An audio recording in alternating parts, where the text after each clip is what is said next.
واسمه محمد الله في كل الأمور أحمد مصليا على الرسول المنتقى وآله وصحبه ذوي التقى.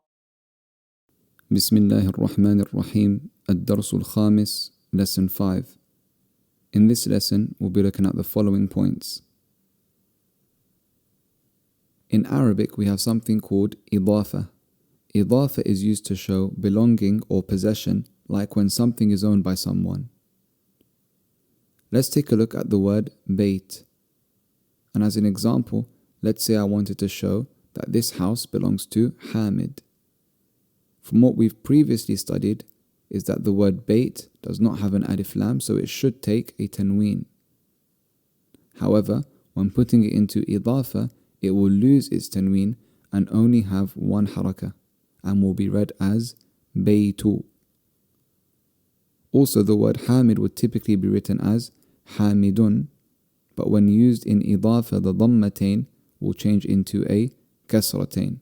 And so together we have Baytu Hamidin, which means Hamid's house. The first word is called the mudaf, and this is the thing being possessed or owned. The second word is called the mudafun ilayhi, and this is what takes ownership of the first word. The mudafun ilayhi will always be majroor, hence why in this example it takes a kasratain rather than a dhammatain. Another example is Baytul Imami. The mudafun ilayhi can be either nakira or ma'rifa by adding alif lam, and will have either one or two harakat at the end accordingly. The mudaf, on the other hand, can never have alif lam. Rather, the word bayt in this example is considered to be ma'rifa due to the grammatical position that it's in. In this conversation, Sa'id says, أكتاب محمد هذا يا ياسر. Let's ignore this alif for now and look at the word كتاب محمد. Following on from what we just mentioned about idafa, the words كتاب محمد will translate to mean Muhammad's book. Looking back at the alif, we know this makes the statement change into a question. And so we have أكتاب محمد هذا Ya Yasir, which means, is this Muhammad's book, O Yasir? Now you may think, why don't we say, أهذا كتاب محمد يا ياسر, rather than, أكتاب محمد هذا يا ياسر? And the answer to this is, in Arabic, both ways are correct. You can say, أهذا كتاب محمد, or you can say, أكتاب محمد هذا, and they both mean the same thing. The word ya before the name Yasir is called ya'un nida, which means the ya of calling. It's used to call someone to grab their attention, and can even be used if you're already in a conversation with that person. A couple of examples of ya'un nida from the Quran include وَقُلْنَا يَا آدَمُ اسْكُنْ أَنْتَ وَزَوْجُكَ الْجَنَّةِ and قالوا أأنت فعلت هذا بآلهتنا يا إبراهيم. When the ya'un nida is used, the noun after it will only have one dhamma. Yasir replies, لا هذا كتاب حامد.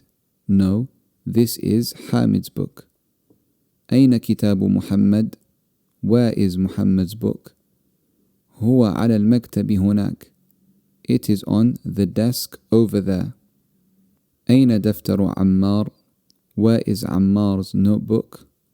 هو على مكتب المدرس. It is on the teacher's maktab, the teacher's desk. Notice how both the words maktab and mudarris end in a kasra.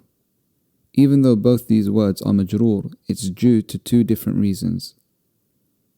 The word mudarris is majroor as it is mudafun ilayhi to the word maktab, and the word maktab is majroor due to the harful jar before it, which is ala.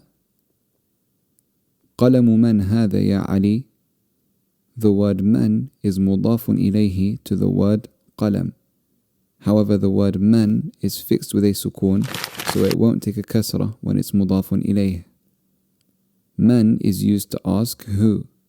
So this sentence means, whose pen is this, O Ali? Ali replies, هذا قلم المدرس.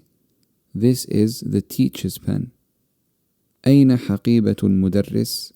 Where is the teacher's bag? هي تحت المكتب. Here the word here is used because it's referring to the حقيبة, which is feminine.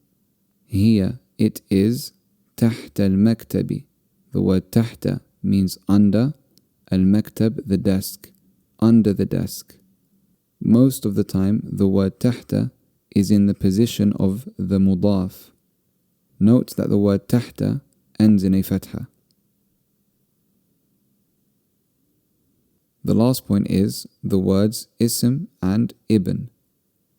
These words haven't been used in the passage we just read, but they do come up in the exercise questions of this lesson. What you need to know is that the alif in these two words is a hamzatul wasl, which means, as we've mentioned previously, that this alif won't be pronounced when it appears in the middle of speech, like in the phrase Bismillah. We don't say Bi-ismillah, as the hamzatul wasl is not at the beginning, so we don't pronounce it. So to summarize, in this lesson we explain what idafa is and what happens to the harakat of both the mudaf and the mudafun ilayh. Next we looked at ya'un nida, and we said that the noun after it will have just one dhamma.